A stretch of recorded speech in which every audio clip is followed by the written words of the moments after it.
So a few weeks back we decided as part of a trip to San Francisco to visit the famous Fisherman's Wharf area. This is home of the sea lions who kind of bark by the bay.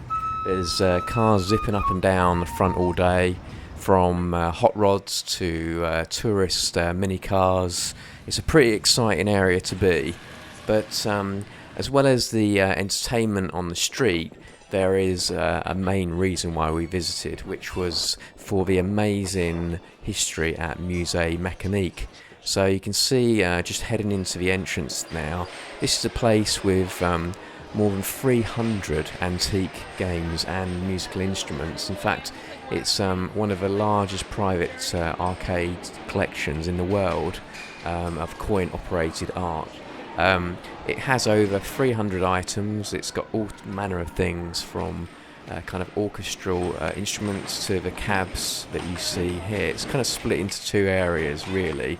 You've got the kind of arcade 90s, 80s and 70s area. There's a few scattered around. As you can see, there's a cocktail cabinet there at the front of the place, but most of the arcade action is at the back, and all the older interesting stuff from Victorian area and beyond is at the front. So just going to the back of the place now, there's a bit of mixture of some kind of stuff from the 60s there, mechanical games. There's an amazing helicopter game there, played a few times.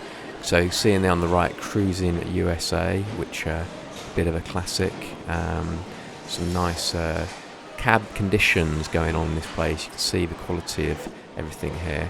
And this is one I guess I've focused on a bit. It's Sunset Riders, because one, it's a huge popular game in the kind of retro world, one of my favourites definitely, but very unusual to see this cabinet out and about, and also in this amazing condition. It really was in tip-top order. Just going in a bit closer there so you can see some of the artwork, beautiful artwork. You probably remember the box artwork, but the arcade artwork away from the consoles is kind of where it's at. And this really is a stunning cabinet.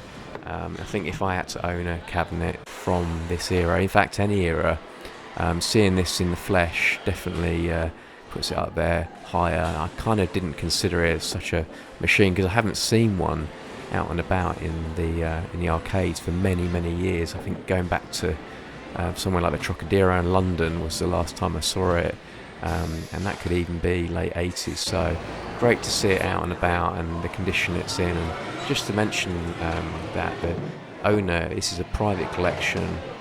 He definitely and his team there pay a lot of attention to two things. One, the overall condition, but also the fact that all these machines are generally working. I think I've spotted a couple of the old kind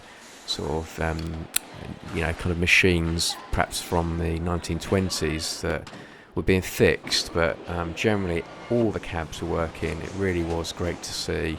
And there's a classic one there for San Francisco, the San Francisco Rush to Rock, which is very apt. Metal Slug 5, a bit of a classic run and gun there. If you've got a couple of people, you can't beat that game.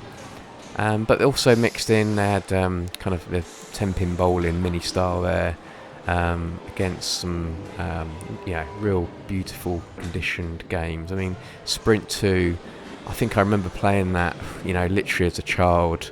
I haven't seen it probably for 25 years in an arcade, and there it was, slapped right next to Robotron. So, it kind of, if you imagine going back to perhaps, I don't know, parts of it, kind of mid-80s, the cabs are almost there. I mean, there's new stuff mixed in as well. You've got Tekken 3 there. That was pretty busy most of the time against Space Invaders. So, it's not traditionally all 80s, 70s in one row. It's kind of mixing it up a bit.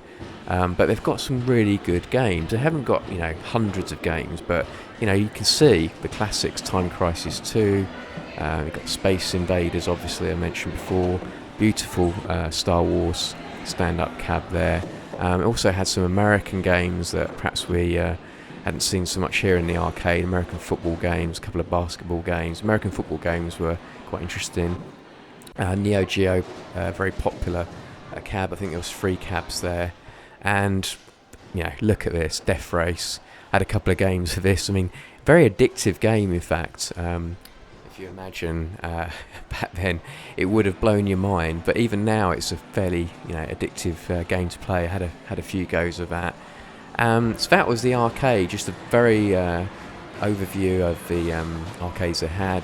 Pinballs, they had at least, I think, 10 pinball tables.